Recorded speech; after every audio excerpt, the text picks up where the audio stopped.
kin dɔ kɔnɔ min filɛ nin ye Toma dugu bɔda la, an ye Bruno kunbɛn. Tɔgɔ lo an ye min d'a ma wasa k'a to dogo la. A dun cɛsirilen lo baara la wasa k'a ka kiliyanmuso dɔ ka fani laban. A ka kalanikɛ masin kɔni tun b'a se k'o kɛra. Bruno yɛrɛ a hakili sigini a ye don laban min'o kɛ a ka dugusen kɔnɔ min ye sanko ye ni a filɛ nin ye kilomètre 20 n'an bɛ yɔrɔ min na nin ye ka kɔn makaro gɛrɛnw ka n'o gwɛn o dugusen nin kɔnɔ a bɛ o ɲɛfɔ an ye. Mu kuma mɛn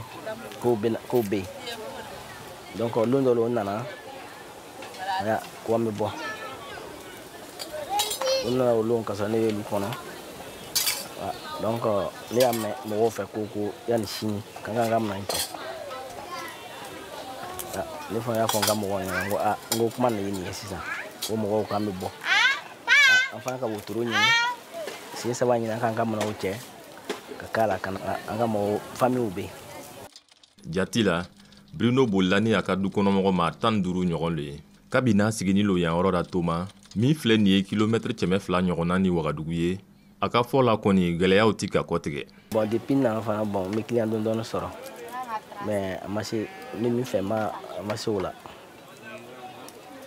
bon n b'olu ta ka débrouiller dɔɔni ban kɛwale la n t'a sɔrɔ yan. Bukuludumu maraba kɔnɔ Bruno sigini lo yɔrɔ min na bi maraw cɛma makaro gɛlɛya walenw digini lo yɔrɔ min na k'a nin bɔ a ka dugusen nin na dugusen wɛrɛw m'aw bolila Zuma dugusen bɛ o cɛma ale min ye Fatu ka dugusen ye tɔgɔ lo an ye min di ale fana ma wasa k'a to dogo la. Zuma dugusen filɛ nin ye kilomètre 10 ɲɔgɔnna ni an bɛ yɔrɔ min na nin ye o yɔrɔ la fana makaro gɛlɛnw na n'o gwɛn. nana ma wula fɛ k'an ka bɔ an bɔra an ka sɔ ka taa sigi tuguni o y'an gɛn tuguni donc a kɛra sisan n'o nana o bɛ mɔgɔ faga donc an bɛɛ bɔra. Ni muso nin min tun lagafiyanen lo a ka dugusen kɔnɔ sisan a jagoyalen do ka taa yiridenw ani filaburu lo bɔ kongo kɔnɔ ka n'a ka denmisɛnnin 6 balo. Kunnangoya kɛra min ye fana kabini o sigira Toma o ma se ka taa kalanso kɔnɔ tugun. Ne ni n ka dukɔnɔmɔgɔw an ka ca dɛ parce que an bɛ lu 2 de kɔnɔ k'an cayara yan dɔw taara bon ta yɔrɔ wɛrɛ ka sigi depuis an fana nana an ma dɛmɛni sɔrɔ an ma foyi sɔrɔ an bɛ yaala dɔn a dumuni ko ka gɛlɛn an ka denmisɛnw fana ma don ekɔli la wari tɛ yen an ka sɛnɛ feerew fana ma ɲɛ dɔw y'a sɔrɔ fo 2 an kɔni ma foyi sɔrɔ taara o y'an tɔgɔ ta station Sahel la o y'an tɔgɔ ta jusqu'à fiɲɛko 2 yɛrɛ an bɛ taa an kɔni bɔra ten an bɛ yaala Kongo la ka to ka na barabara an bɛ ka denmisɛnw la banna ni ne kɛ nana ɲɔgɔn fɛ ale fana bɛ Kongo la a fana bɛ taa Kongo la ka taa dɔw yaala ka fara ne ta nin kan.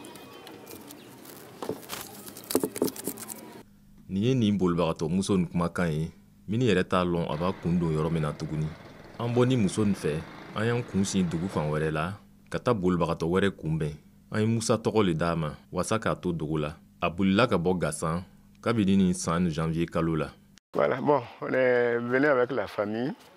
Ne nana ni n ka dukɔnɔmɔgɔw ye Toma nka bi an faralen don dɔw bɛ Kudugu dɔw bɛ Bobojulaso dɔw yɛrɛ fana taara fɔ Côte d'Ivoire k'i ka dugusen to yen kalo kɔnɔ min ka ca kalo 10 ye a man nɔgɔ an bɛ balola gɛlɛya yɛrɛ lo kɔnɔ adamaden filɛ nin ye ni a t'a ka du kɔnɔ kaban kɔni a ka gɛlɛn bɛɛ kɔni lafiyalen don a fɛla de la. Je peux dire en tout cas c'est pas simple que tout le monde est mis sur lui. Kabini a sera a ka jatiliw la a ye dɛmɛ sɔrɔ siɲɛ 1 pe le